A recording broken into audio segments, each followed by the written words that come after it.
This is our second lesson on rational expressions. We'll be multiplying and dividing them. To get started, we'll just multiply and divide some fractions first. Notice we can reduce these fractions before we multiply them. 5 over 10 is the same as 1 over 2, and 12 over 4 is the same as 3 over 1. So this is going to equal 3 over 2. Okay. Also remember, negative 3 over 5 divided by 3 over 20 is the same as negative 3 over 5 times 20 over 3. And now again we've got at the multiplication stage.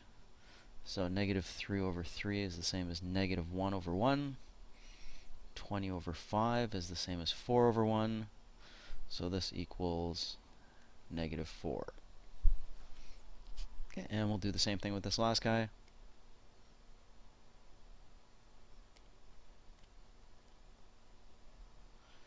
Notice a negative over a negative is a positive. 24 over 8 is the same as 3 over 1. And 3 over 6 is the same as 1 over 2. So that's going to equal positive a half. So really this is almost exactly the same as yesterday. First thing we have to do is say that a can't be 0.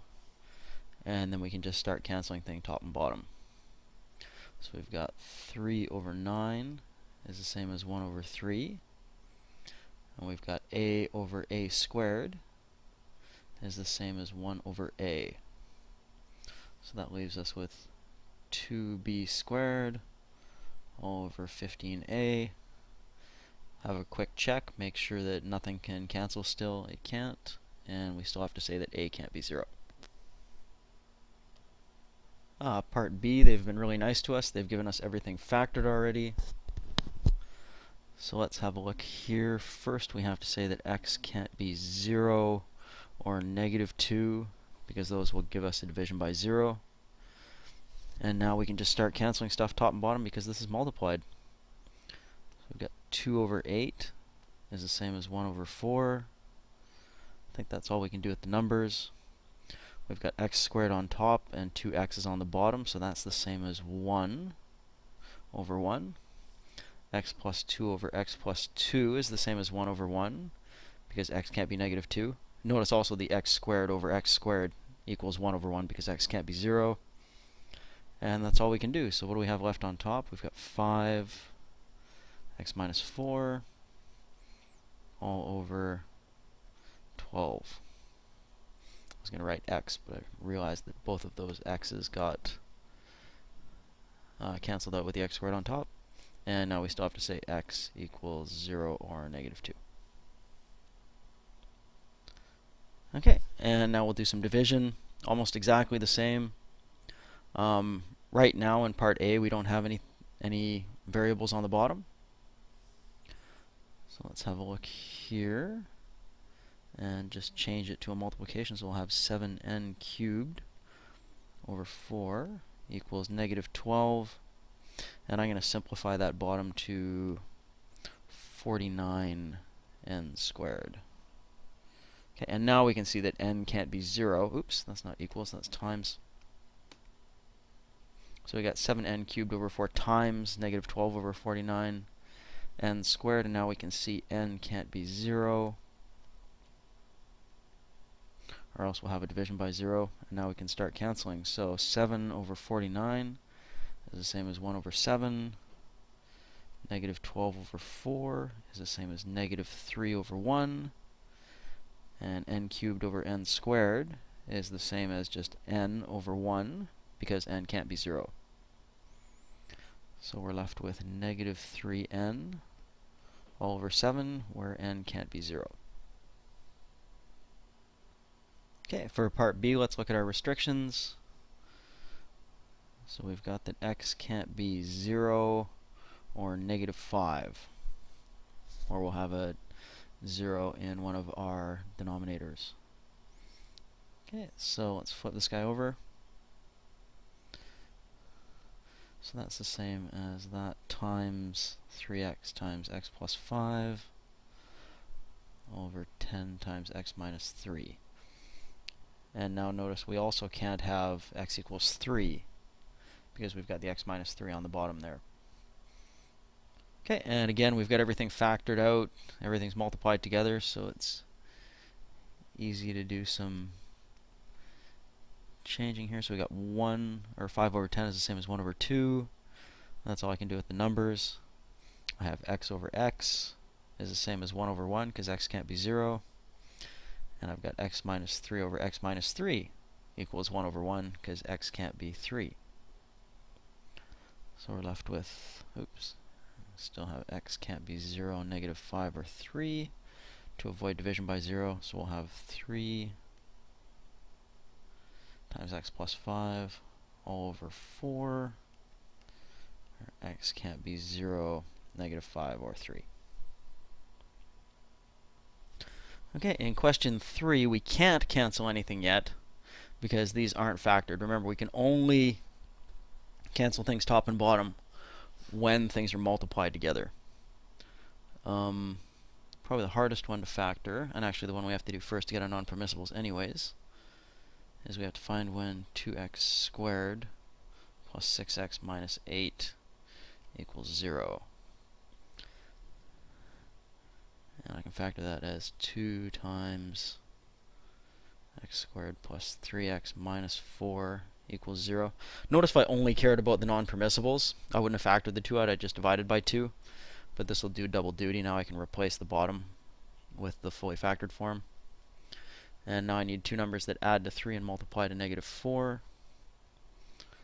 So that gives me x plus 4 times x minus 1 equals 0. So that tells me that x can't equal negative 4 or 1. And then we also need to set 3x plus 15 equal to 0.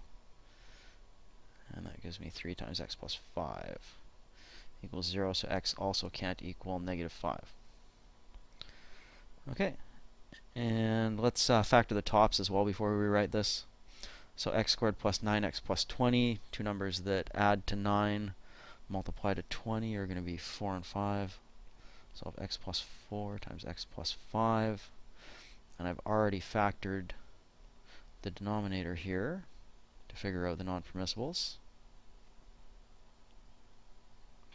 And that's going to be times difference of squares, x plus 1, x minus 1, all over 3 times x plus 5, where x can't equal negative 4, 1, or negative 5. Okay, x plus 4 over x plus 4 is the same as 1 over 1, because x can't equal negative 4. X plus 5 over x plus 5 is 1 over 1, because x can't equal negative 5. And x minus 1 over x minus 1 equals 1 over 1, because x can't equal 1. So we're left with a very simple expression of x plus 1 all over 6. Remembering, though, to keep our equivalency that x can't equal negative 4, 1, or negative 5. Okay, part B is similar to part A, where we need to factor, except for this time we've got division. First thing we need to do is our non-permissibles. So I need to know when 3x minus 21 equals 0. I'm going to factor this instead of divide by 3, so it's useful later. And that tells me that x can't be 7. I got 3x squared minus 12x minus 63. I want to find out when that equals 0. And again, I'm going to factor this, so it's useful later.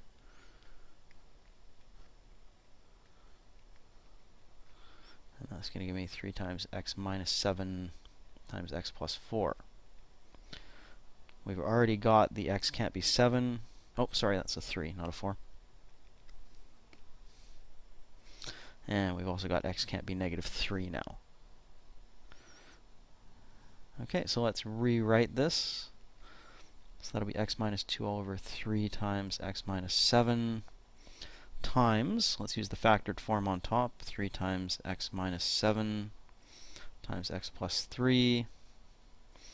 And that's all over, well, that's going to be over 3x squared minus 12, which is now on the bottom, so we need to find the non-permissibles for that, so we might as well factor it at the same time. Difference of squares, x plus 2, x minus 2. So x also can't equal negative 2 or 2. This is going to be 3 times x plus 2, x minus 2. Where x can't equal 7, negative 3, negative 2, or 2. And we'll fire brackets on that to show that we can't break it. So we have x minus 2 over x minus 2 equals 1 over 1, because x can't equal 2. X minus 7 over x minus 7 equals 1, because x can't equal 7. And now we got 3 over 3 equals 1. So we're left with x plus 3 over 3 times x plus 2.